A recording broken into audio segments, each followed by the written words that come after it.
Ladies and gentlemen, welcome to the Above the Bar podcast, where each week we belly up to the bar with a new guest, find out what they do, who they are, and what makes them great. So sit back, relax, and enjoy.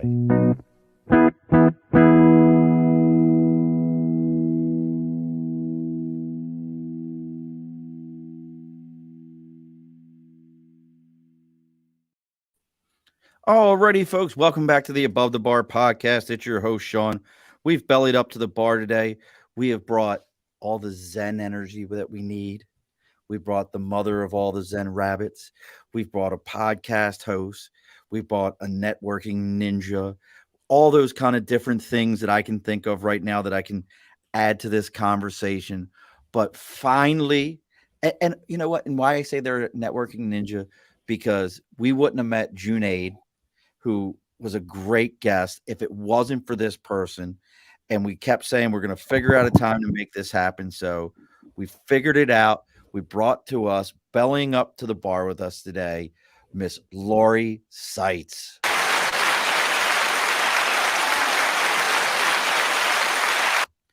Look at that, Lori. You got applause and everything. Hi. I love it. Thank you. So you didn't know you were getting all them applause. Nate's already joined us. Nate, what's going on, brother? The most loyal of all of our folks, Nate. So look, folks, if you're finding us through Lori, and Lori, the link worked for LinkedIn, so people on her side can see this. This is the first time we've done this where we can have the guest can actually link their pages with our pages. So you're seeing this live stream through Lori. If you're finding us, please like, share, follow, all those things that you watch during your kids' shows that they say at the bottom. It means actually something to us. Go follow Lori and Zen Rabbit. Come follow us. This is how people find these stories. This is how we all get found. Share it all over all your yard sale sites until you get kicked off of all of them, because that's the important thing, is how many of those yard sale sites can we get kicked off of? I haven't got kicked off of any yet, at least as far as I know. But we're open. The bar's happening.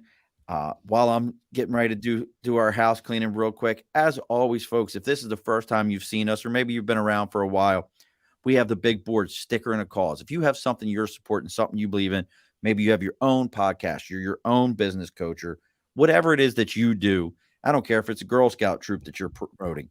If you've got a sticker, reach out to us on Facebook, LinkedIn, YouTube, Twitter, Twitch, TikTok, everything. Even our email is the Above the Bar podcast. That's at Gmail. Reach out. Let me know what it is. I'll give you the address where to send it. You send me the sticker, and every Wednesday I'll read about you as we put the sticker on the big board, so you can get some free advertising. You can get some people out there. Now, maybe your media seems like it's been in meditation for way too long, and it needs to come out and come back to its own Zen moment. Well, that's why we got Media by Dibs, and you can reach out to Dibs on Facebook, or you can reach out to him on Instagram at DIBS. That's Media by Dibs. Or if you go on LinkedIn, it's Andrew Dibble, DIBBLE, and you let him know that you're there to belly up to the bar. He's going to give you a free consultation on your media and a 10% discount on your first order. That is Media by Dibs. All right, Miss Lori, it's all done. The bar's all open. How are you?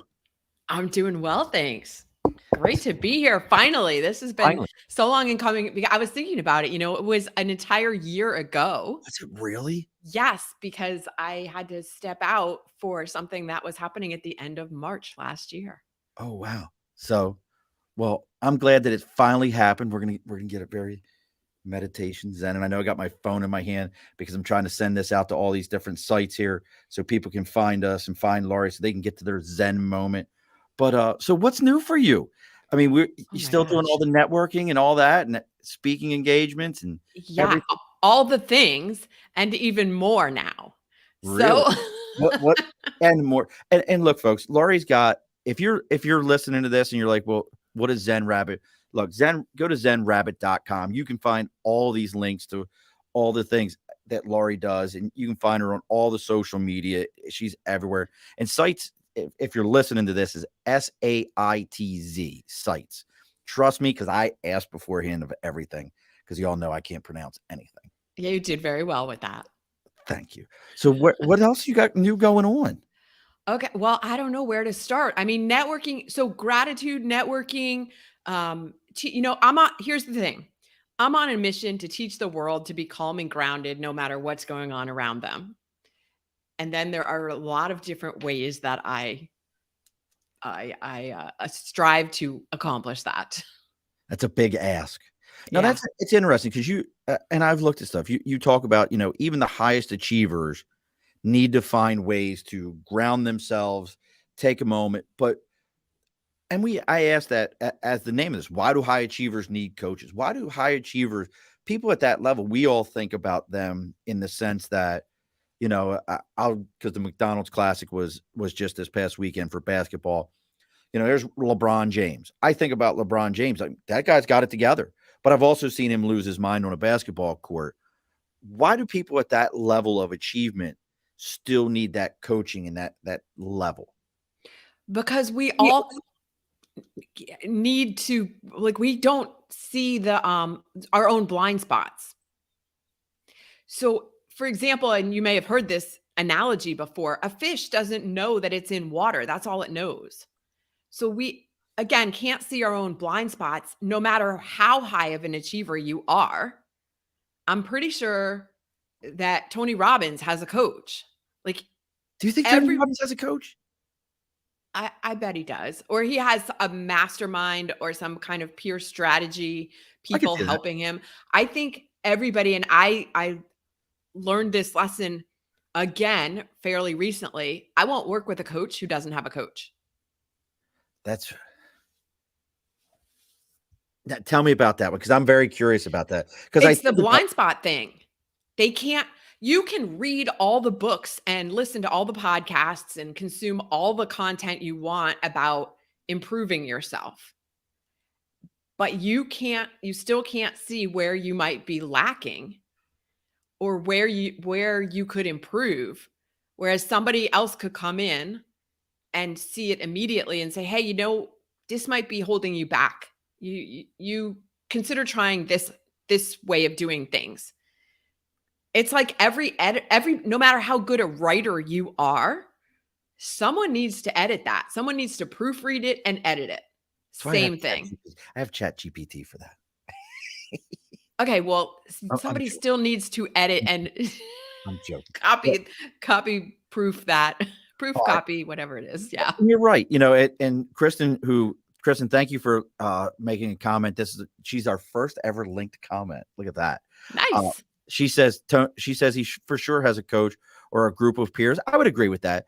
I guess and it's such an interesting thought, because that's where, when I was thinking about talking with you, we do think at that level that, well, they've got it figured out.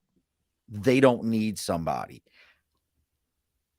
I was just having this conversation, I think it was with a podcast guest yesterday or today, about humans are humans. Like, we think everybody else has it all together and we're the only ones who don't.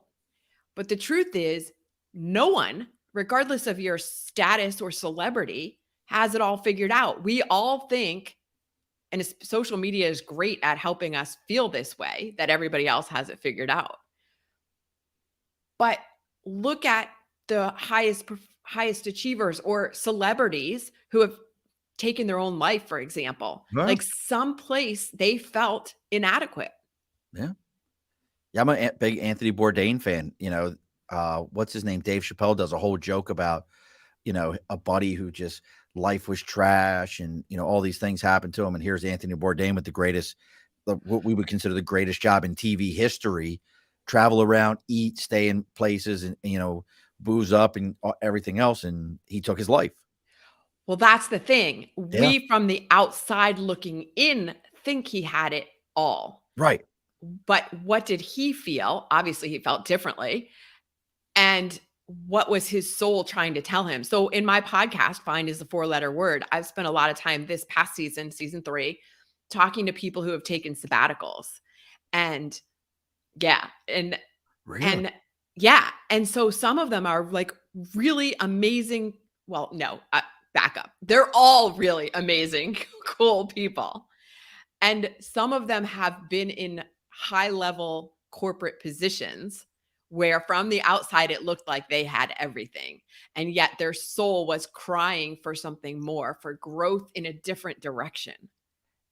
Now, I'm going to ask this question. It might sound silly, but when I think of sabbatical, I have a very Crocodile Dundee, walkabout, disappear. What are some of the things that people that you talk to are doing in that level that they're like, yeah, this is what I did to kind of walk away from it all? Yeah. Well, so Shelley Paxton was the CMO of Harley Davidson, and she wrote a book called Soul Batical.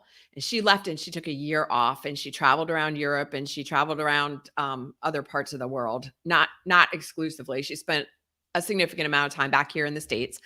But it, it's interesting. So one of the questions I have asked some of my guests is, what's the difference between a sabbatical and a vacation?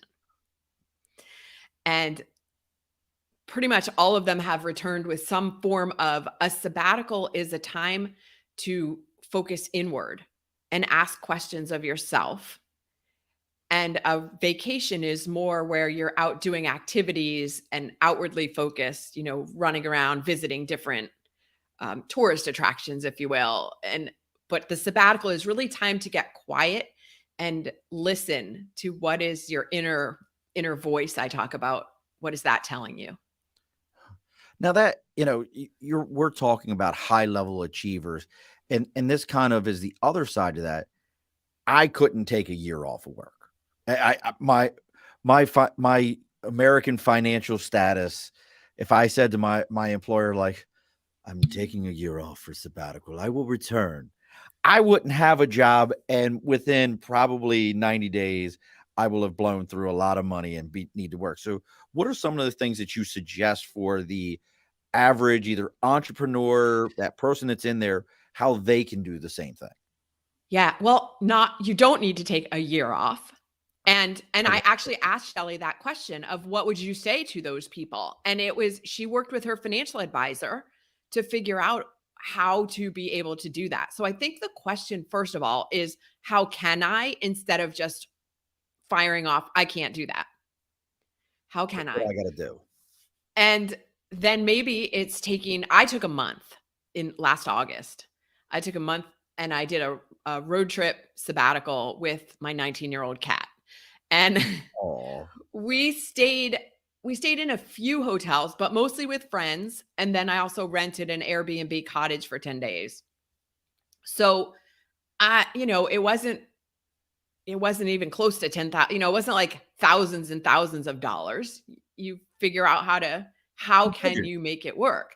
And then even beyond that, it doesn't even have to be like necessarily a long time away. What about a long weekend? Or what about I think it's more difficult to do a sabbatical like that from when you're still at home, like a staycation sabbatical kind of thing, because you have too many other things around you to distract you. But it could be done because I came back from my sabbatical and have been creating this program called Living the Sabbatical Life, now what is that? which does not require a month or a year off. It's allowing yourself space and time every day, or as close to every day as possible, to recharge your batteries. Because we, especially as Americans, have been conditioned to believe that hard work leads to success. And the only way to get to success is to work hard, hustle 24/7. That's the Don't take a key. break. Don't take a break. You gotta No, every day. If you're not finding something to fill your time with, whether it's you're absolutely. I just recently had this conversation with somebody where they were like, they need to be 24/7. They need to be, and I'm like, you'll burn right. out, and then you'll hate it, and then you'll have accomplished nothing. And beyond just hating it, your health will be not great. Your relationships will be not great. And thank you, Kristen. Kristen's over here. Preach, Lori, preach. Yes. So at what cost are you doing that? And so we, especially high achievers, have been trained to, take a break, recharge, rest after the work is finished. Right. But the work is never finished. It never ends. Well, have you ever looked into like the European work schedule? Yeah. I I recently, with an employer I was working with in my day job, um, great guy. He works for a railroad company that's owned by a Spanish company, but has a major footprint in India. Mm-hmm. And he was like, from an American mindset, he's like, we don't get anything accomplished. I'm like, well, what do you mean? He's like, bro, the Spanish take almost a month off. There's like a whole month where they're not, Yeah. it's like a holiday. I'm like, really? How do they do it? He's like, it's like a whole month. He goes, and in India, every week there's a holiday. Every week there's a holiday. So every week somebody's missing. He's like, I can't get nothing accomplished. But listening to you, I'm thinking like, I'm hearing his conversation. It's very different. Yeah. Yeah. We are the anomaly in the world. We think our way is the way. The rest of the world looks at us as insane. Right. Like, what do you mean you're taking your computer on vacation with you? Yeah. Like I would, yeah. Well, why not? I've got my tablet. I got to check in. Yeah. I got to see what's going on. No, you never get time to recharge. And yeah, what Kristen is saying here about cultivating the habits of daily recharge, that it increases your performance. It improves your health. All of those good things. It's like if you had your phone and it was on low battery, it pops up at mine is 20%, pops up, yep. It says low battery. And you go, it's on low battery, and you throw it in the corner and you don't plug it in. And you come back tomorrow morning and you expect it to be at 100% charge. That's not how we do this. We do that with ourselves, though. Yeah. I worked 15 hours today, let's say, and I went to sleep. But sleep is not recharging. It is, but it's not. I get what you're saying. Resting, but it's not necessarily recharging. It's not fueling your joy.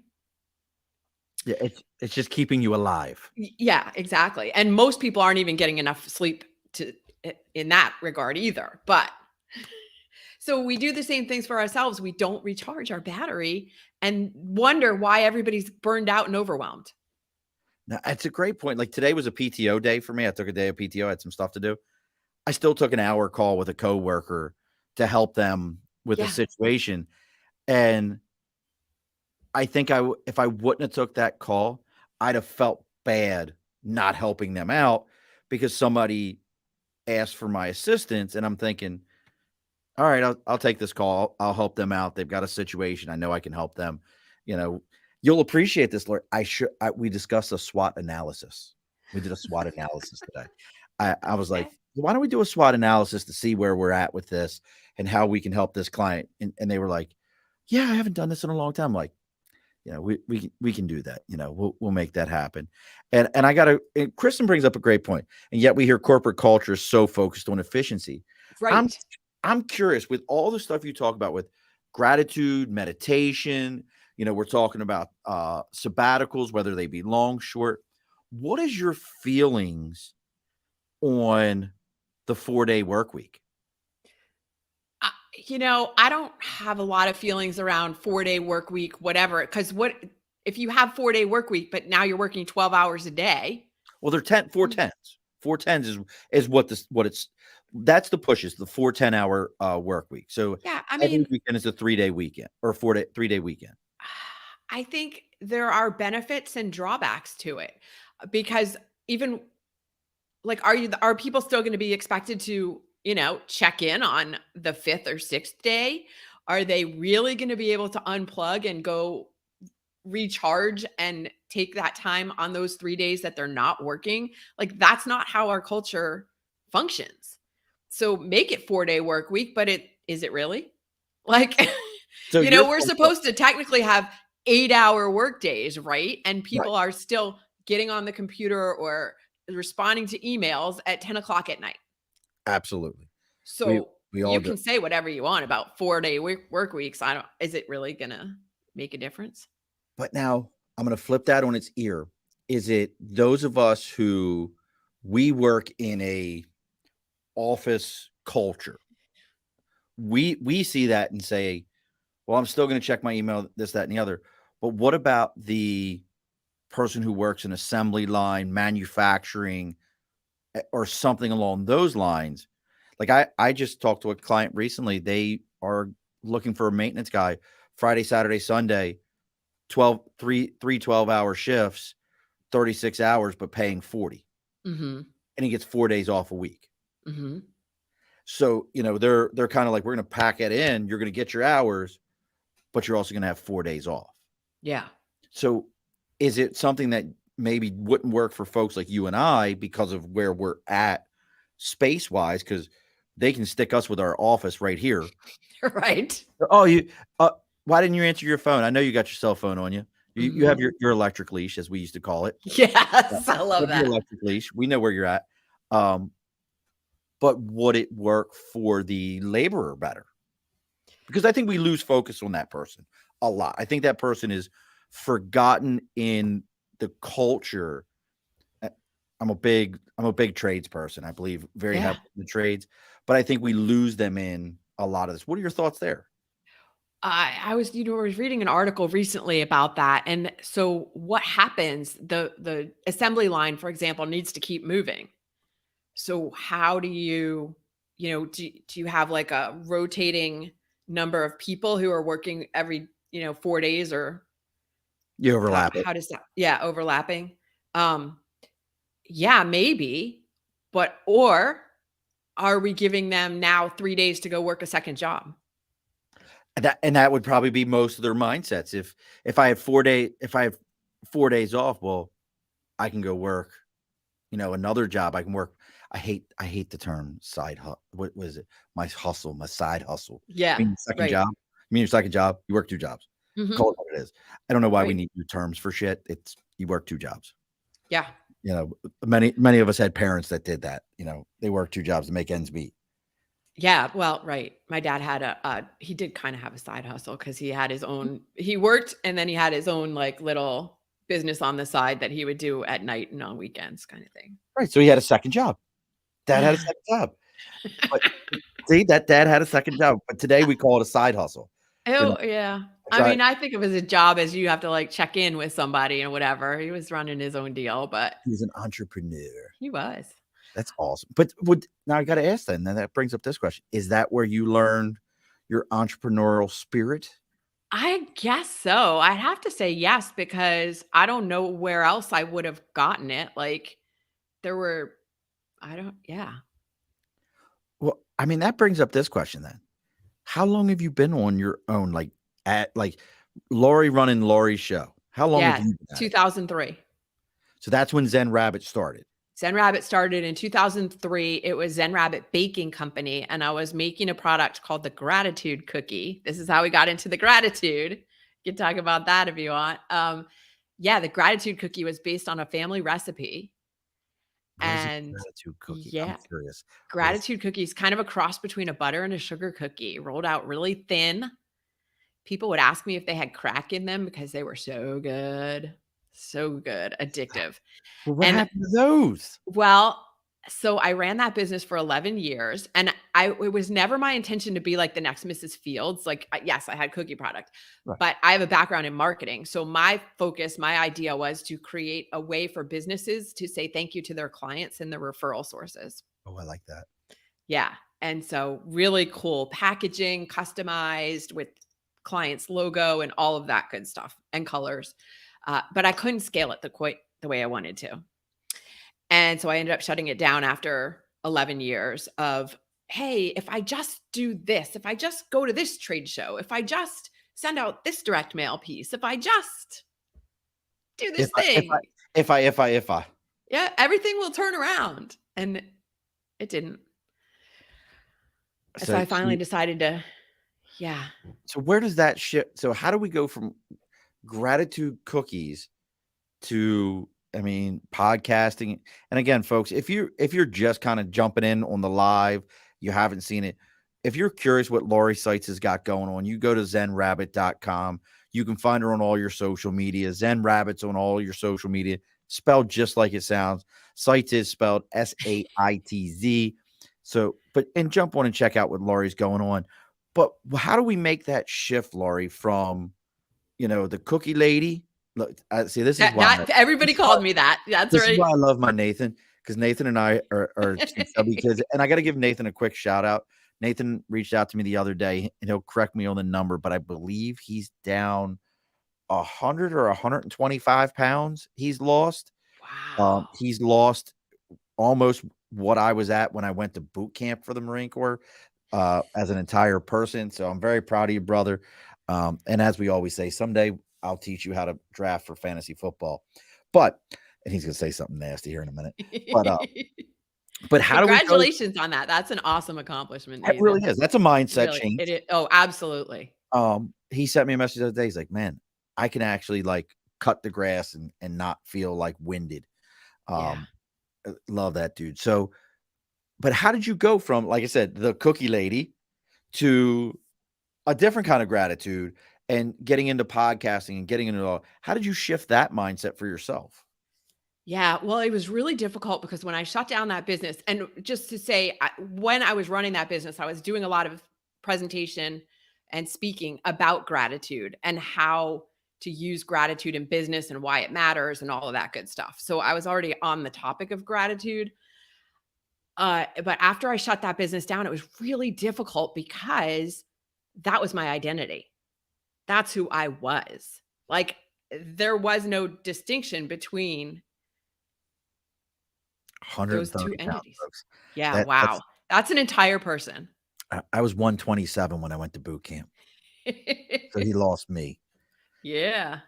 Good job, Nate. I'm proud of you, brother. So you were already talking about gratitude. You were already in that piece. Yeah, and then when I shut that business down, it was like, "Okay, well, who am I now?" Because my whole identity was tied to that business. 11 years, that's a long time. Yeah, and it was everything to me, like, I put everything into it. So I guess this is one of my curiosities. So, and I know I'm jumping a little bit here. When you, what was that? And I don't want to dig at a scar here or nothing, but what was that like telling yourself? Because I don't like to lose. I am a horrible, Mhm. horrible loser. Listen to me. I am the guy who, like, I have to be mentally okay with losing at a situation. So shutting down something like that, I, I don't even know how I would do it. I'm almost speechless even trying to say it. Yeah. What was that like to accept or even finally tell yourself, like, Laurie, it's time?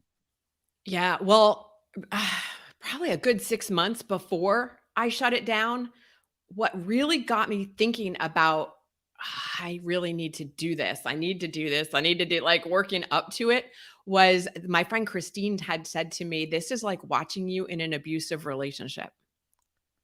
Damn. Yeah. She's a good friend. That like She you called it like she saw it.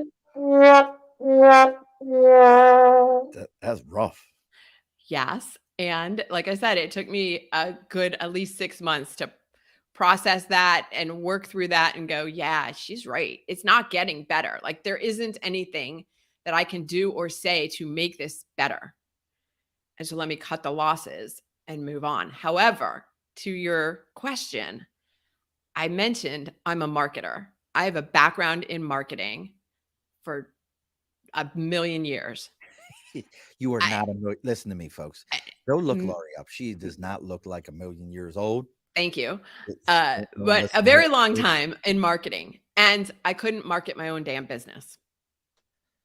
So, yeah, that took me a little Now, while to process.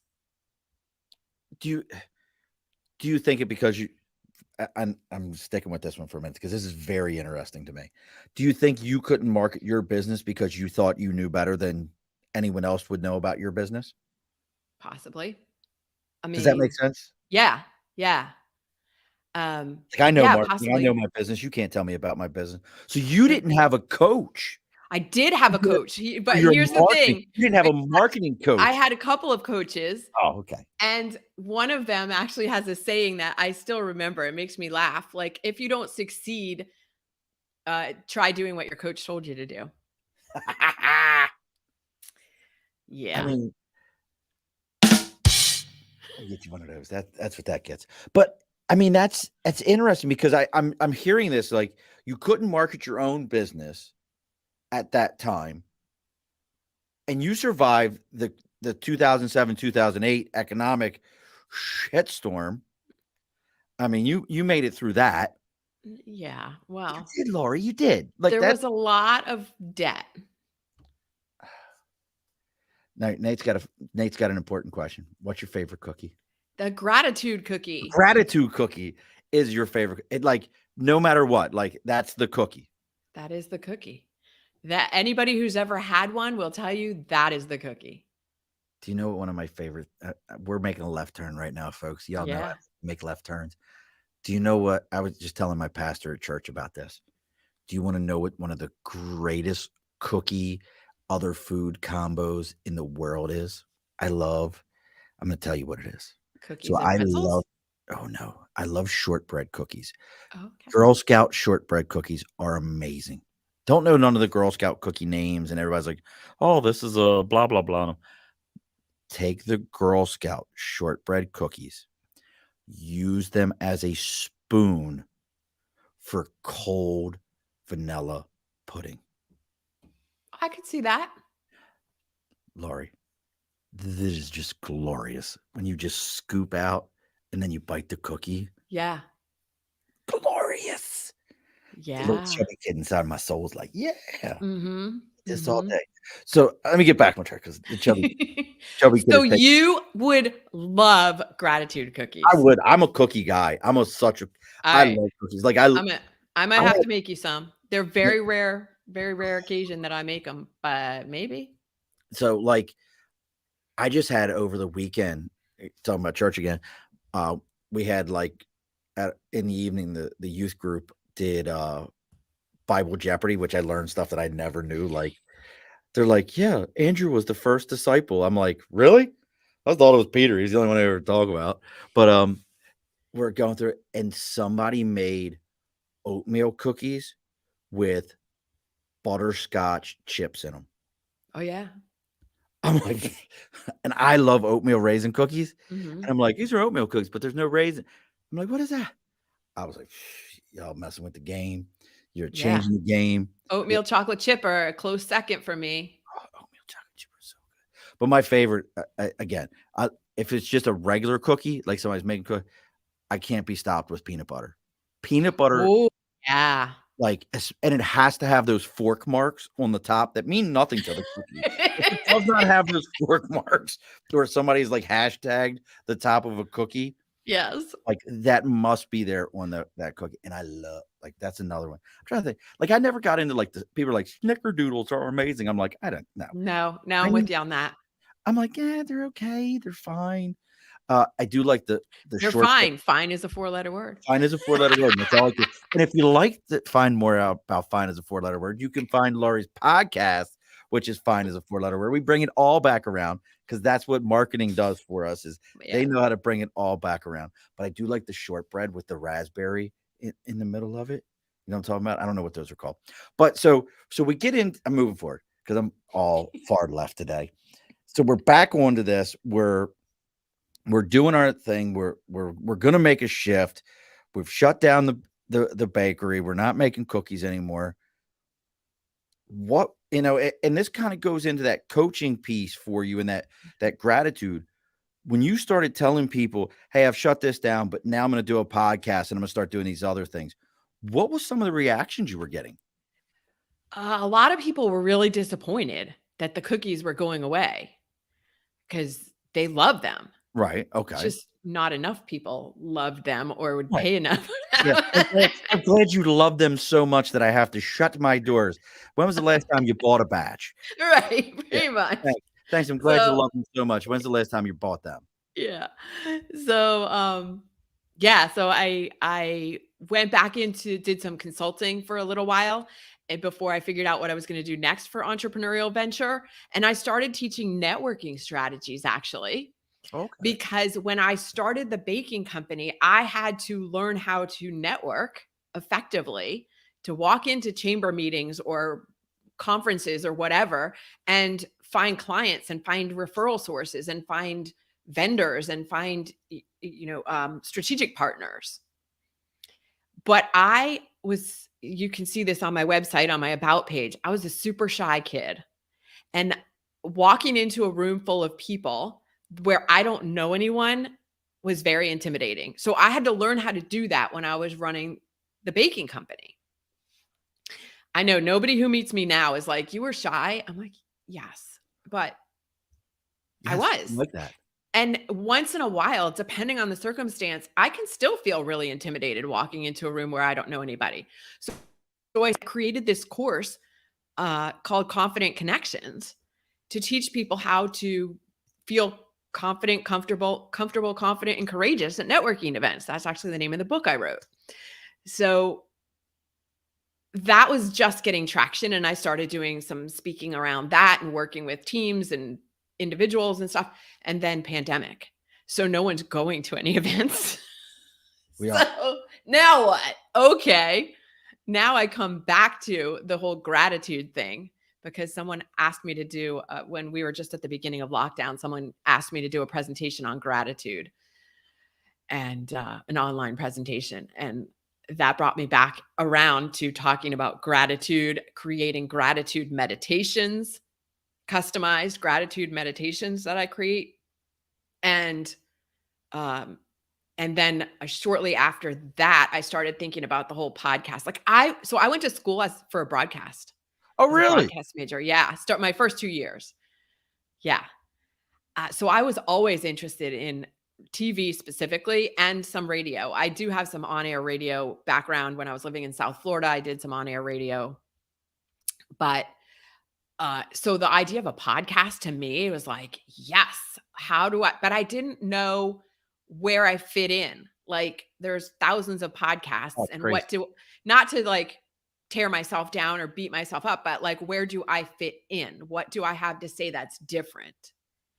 And it was actually our mutual friend. I think you're the one who introduced us, Donnie Bovine. Oh, Donnie. Donnie, I know Donnie, Donnie. He's been on Donnie here. was He's been on here a couple of times. Yeah, I bet. Yeah, so he was running a podcast course and he's like, "Come on in, jump in, do it." It's like I think it was 8-week course and the idea was that by the end of the 8 weeks we'd have podcasts published up and running. Yeah, that was very ambitious. But I'll have to tell you five here in a minute. okay, yeah. But 5 months later, I did have a podcast up and running. Though define is a 4-letter word. So yeah, it wasn't 8 weeks, but 5 months is still pretty quick to have a concept, to have a artwork, to have everything in place. And we're coming up on 2 years in May. So if you look at how every one of my shows are named, it's because of Donnie. Okay. I used to think that I needed to have all these cool, kitschy names, like you said, like I make great cookies. So like I would change the name like Amazing Cookie Show and think people would be interested. And Donnie's like, that's stupid. I'm like, and both of us being Marines, I'm like, screw you. Why is it stupid? Right. And he's like, because that's not how people search up podcasts. They search it the same the way they search on Google. He said, so change the name. So at that point, I had like 60 or 70 shows done. I went back and changed the name of every single show and Wow. re-put them out. And Because, then you had to change the names in the URLs too. well, what's nice, I use Podbean. Oh, So okay. all I had to do was change the name in Podbean and hit the button. And when they all refreshed, it refreshed with the new names. Okay. And it's a very powerful tool. I have one show that the girl is amazing. Her name's Jennifer. She's a great comedian, local to Albany. Her episode from 2021 still gets at least 17 to 20 downloads a week because it's called How to Write a Joke. Mm. And I think people Google that and then that pops up and they listen Yep. and they just grab it. But it's very interesting that that's what you did. But you talk about 5 months to start a show. Father's Day 2021, my wife gave me my kit. I plugged it into my computer. A week later, I published my first episode and just figured I'll figure this shit out sooner or later. Because I had a friend that did it for 12 years, and he would call me up and be like, "Dude, your show sucks. Like, what are you doing? Why'd you not call me and ask me for my help?" I'm like, "Because I just want to figure it out." Yeah. And that's Yeah. that's how I figured it out, was just going at it. So now you have the show, fine as a 4-letter word. It's been going on for 2 years. I know we've talked about it and kind of bounced into it. And again, folks, if you want to know more about what Lori's got going on, zenrabbit.com, just like it sounds, is where you can find everything she's got going on. But when's it getting published? When are we able to hear it? And what is, I know we talked a lot about gratitude, and I want to know what your definition of gratitude is. I know I'm asking a lot of questions, but I want to know what your definition is there. But how often are we publishing and we can see these episodes? Publishes weekly on Thursday morning. So new episode coming out tomorrow morning. And rival me, aren't you? Because mine comes out tomorrow morning too. Well, Thursday mornings. I will say that the episode that published last week is probably one of the best I've done yet. Really? Who is it with? Yeah, it's with Leland Holgate Sr. And Leland, former military, he was Air Force. Okay, so give him Chair Force. We can't fix him. Chair Force. We can't fix that. Well, wait until I tell you. Now you're going to feel bad about saying that. Marble. But so Leland was on his way to becoming Special Forces, and was on R&R and was in a boating accident, and he was dead for almost 4 minutes. And when he came back to life, he was quadriplegic. Welcome back to life. Wow. And he used, the military assigned him, this is amazing to me, they assigned him a physical therapist who was a yogi. And really? Yes. And this person taught him breath work. Like, that yoga is really about the breathing. It's not about the position so much. It's about the breathing. And the breath work, took him about 2 years. He has full functionality. That was in 1999. Today, he's fully functional. You would never even know unless you hear his story. Wow. That's and cool. So, yeah. And so now he has a course and he teaches breath work to veterans and spinal cord injury patients. That's awesome. Yeah, and if he was special, I will give credit to the Air Force. A lot of Marines, we pick on the Air Force because they don't even actually get real rifles in boot camp. And it's scary. You don't even get a real rifle, but their PJs, parajumpers, are on a level. The only way I can describe it is like you just went from T-ball to playing for the Houston Astros in a matter of weeks. That's what, like, joining the Air Force. It's like, hey, look, I'm in the military. Look at me. And now I'm going to go be a PJ. And those dudes are badass. They're like, they're on a different, like, they jump behind enemy lines to rescue down pilots on teams of two. If folks, you don't know about this, look up PJs. Those dudes are a level of badass. Like, you think everybody's like, look, I like the SEALs. They're amazing. Yes, they are. They're great. Go look up PJs. That's a 2-man team going to rescue one pilot and trying to get out of Dodge. They're pretty much badass upon badass. Yeah. So he was supposed to come back from R&R and start training for that. Wow. So he didn't get to do that, but that's where he was headed. But yeah, the whole thing. So anyway, it was just a great interview, because I love stretching people's minds, because most people would say, quadriplegic, you can't heal from that. In fact, that's what his doctors told him. Right. Yeah. No, you're done. You need to learn how to deal with this, dude. But it's a lesson, not just because he was able to do it, but anybody it's a mindset change. And when you do these exercises, so meditation is part of it, you can heal yourself of things that are supposedly incurable. I mean, the body is an interesting animal. Like, it creates new pathways. Yes. Things like the neural pathways will repair themselves. They will change. You talk about, and I'm a very big fan of yoga. I used to love to do it, and that whole American work schedule got in the way of it. But there's a guy who, he was a jumper, like jumped out of airplanes, 82nd Airborne. And after so many landings, he did so much damage to his body. He was on those crutches where, like, they attach to your arm. Yeah. And he reached out. Are you a wrestling fan, Laurie? Not really. Do you know who Diamond Dallas Page is? Do you know that name? I've heard of him. Okay. Well, he's a yoga instructor. Really? Wow. Yes. That seems unlikely. Right. Like the most unlikely of people, but he's like a big time yoga instructor now. And he reached out to him and was like, hey, look, I need your help. even if it's just so he started sending the guy videos, and now he's completely able to walk, run the whole 9 yards. And it was that motion of kind of stretching, breaking the scar tissue down, getting it out of your body, getting your circulation going. I'm a big fan of all that. That's awesome. So Yeah.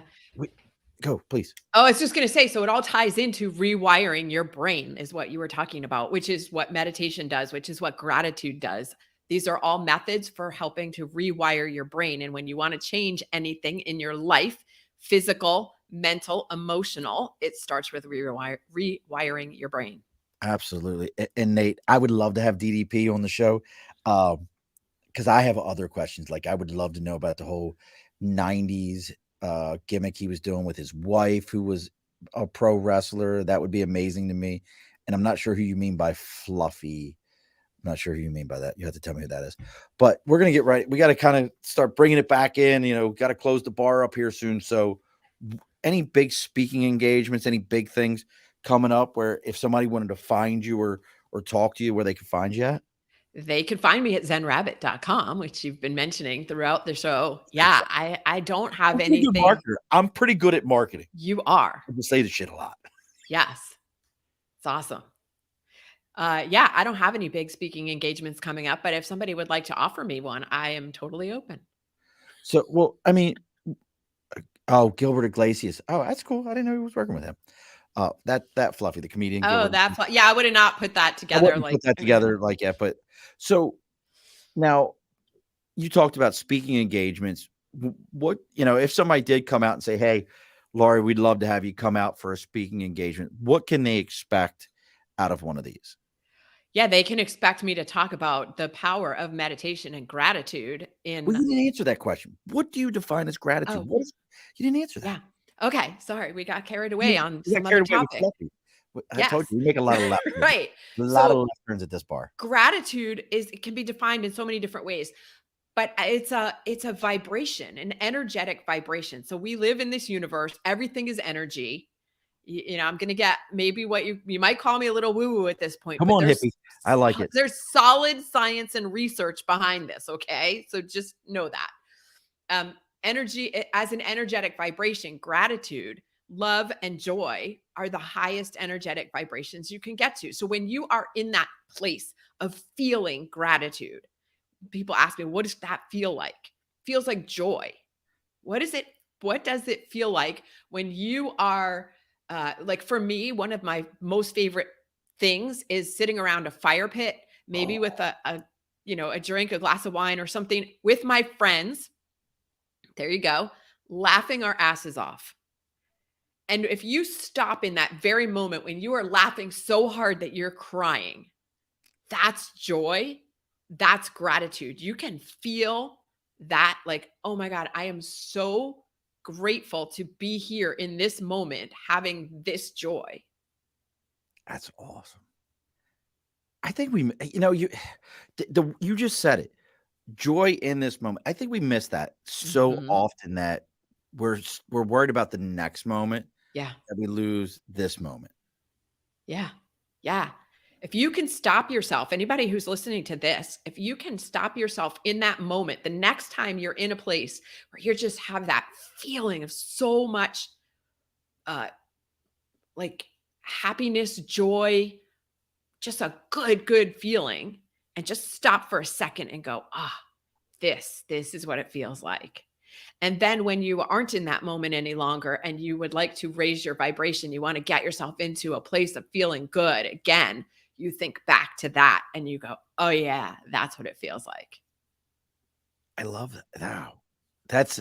I definitely, now that you're explaining it in that way, because initially, I'll be honest, I was thinking, well, gratitude, being thankful for what you got. But not so much that momentary, like, I'm here, this is good, let me enjoy it before I'm worried about the next moment. Because I think we worry a lot about, this is great, this feels good, what's going to crash it? Yeah. Yeah. We're so worried about what's going to crash it. That feeling is way more, 1,000, 1,000,000 times more important than writing 5 things in your gratitude journal every day like it's a chore. Yeah. Do you do journals? I can't do I that don't. stuff. I I don't. can't. I would like to, but I just haven't been able to make myself do it.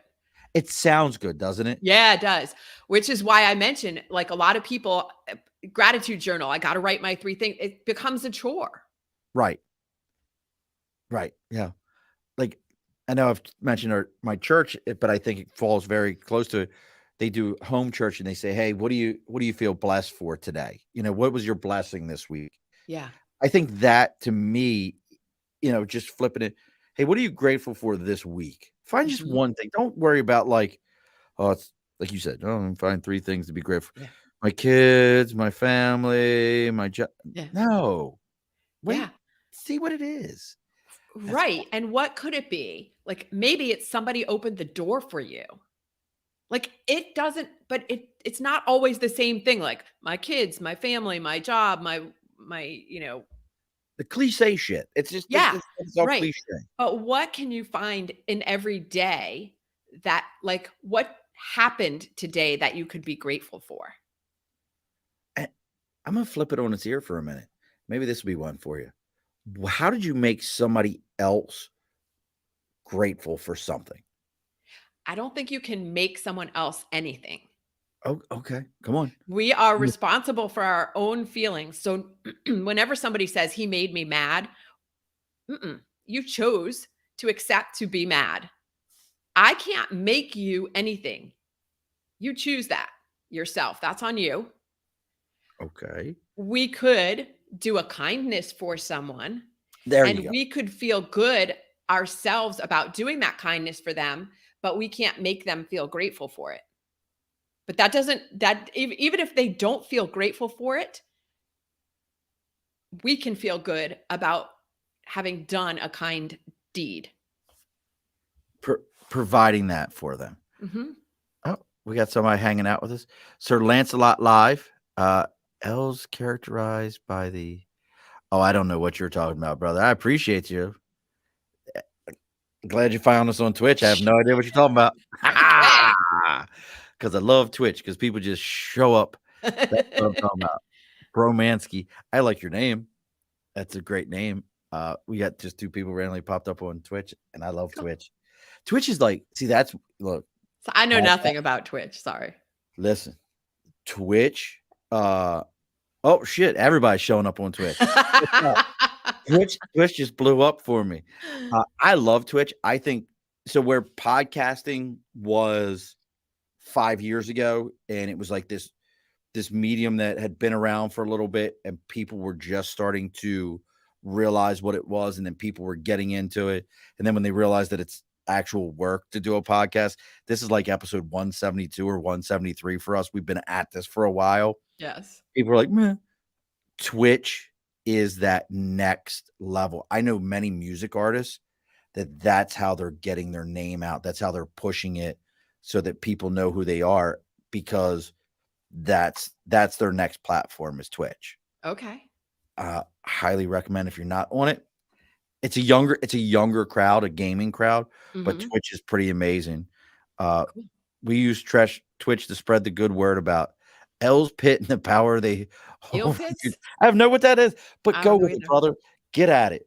But Twitch is actually a great, uh I look, I'll look up what L's Pit is, just gentlemen, because I have no idea what it is, and I appreciate you hanging out with me.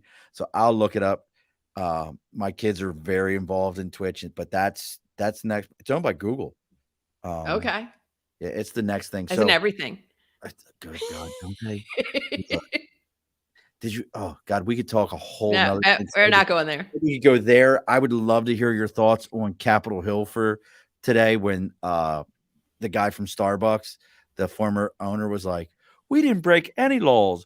We just crushed the unions." Like, okay. When people talk about bad about unions, I'll throw this out there. This is my 2 cents left turn for a moment.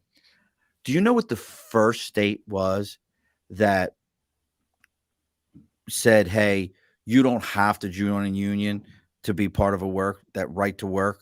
Do you know what the first state was to do that? I'm gonna take a guess that it was Maryland. Nope.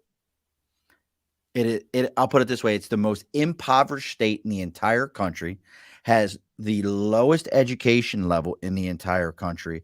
They are so broke as a joke in this state that they don't know what to do. And there's great people. One of my closest friends is from there, but it's the bottom of the barrel. And they did this back in the late 50s, early 60s. That's how early they went after unions. Think about it now. Think about it. So there you go. Mississippi, Louisiana, or Alabama. Mississippi. Uh-huh. Mississippi was the first state to crush unions. Mississippi sits at the bottom of the barrel on everything. Yep. I don't know. I'm not a math genius, but so we're going to get ready to close this up. We'll leave everyone to their own conclusions on that. One just sitting there hanging in the air for a moment, folks. But look, go check out Lori Saitz. Go check out Zen Rabbit, zenrabbit.com.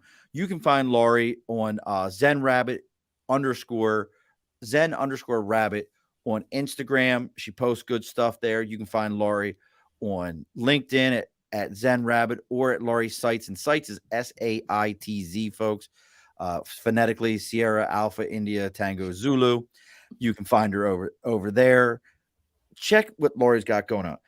Listen to what she's saying.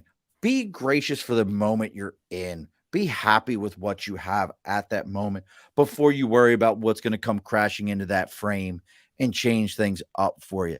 If you're finding us through Lori and this is the first time you found, give us a like, follow, share, all those things that you think is cliche. Like, oh God, here it goes again. Listen, nobody knows what Lori's got going on if you don't do that. If you don't like, follow, and share what she's got going on, nobody knows about this show if you don't do that. My guys that just jumped on through Twitch, I appreciate you so much. You have no idea how much I appreciate the three of you showing up. Give us a follow over there. Give us a subscribe on there. Go find us on other social media. Give us a follow. I always follow everyone back. I think it's so stupid when people are like, oh, I don't follow everyone. Well, you're an ass clown. Go follow people. Give them that opportunity. They put the energy into you. You go put the energy into them. We do this every week. Like I always say, Facebook, LinkedIn, YouTube, Twitter, Twitch, TikTok. It's always on here. Next week, I'm a big advocate for jail reform. I always have been.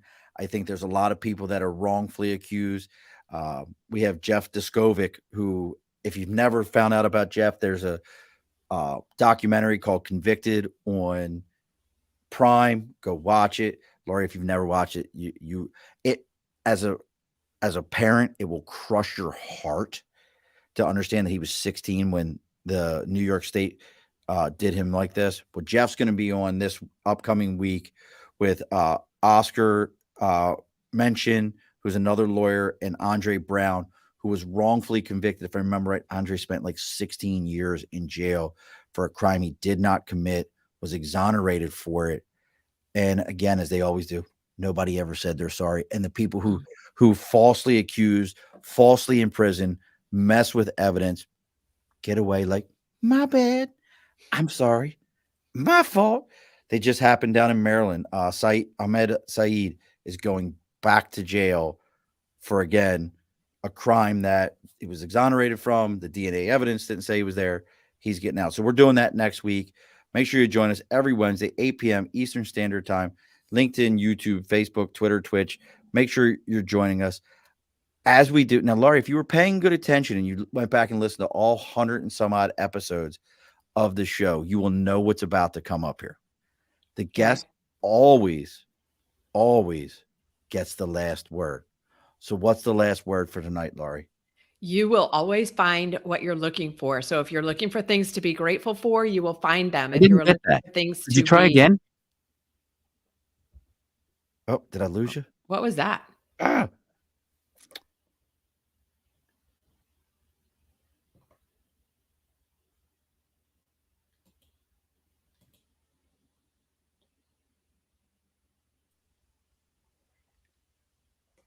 I am still here.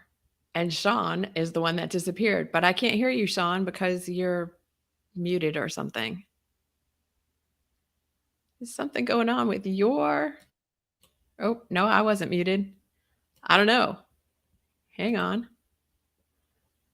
My stuff is still the working. People are still probably hearing me. They're just not hearing you. But I can give you the last word.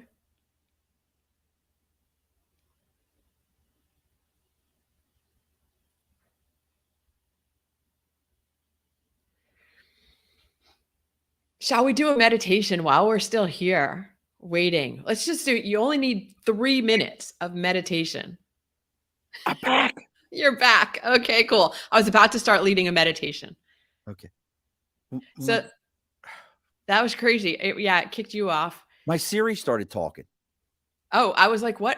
I was in the middle of my last word and I heard something and I was like, what? All right. So Okay. give me your last words. All right. You will always find what you're looking for. So if you are looking for things to complain and criticize about, you will find them. If you are looking for things to be grateful for, you will find those too. Alrighty, folks. Be sure to push your stool in. This has been an Earplug Podcast presentation. Found on earplugpodcast.com, iTunes, SoundCloud, and wherever your favorite podcasts are found.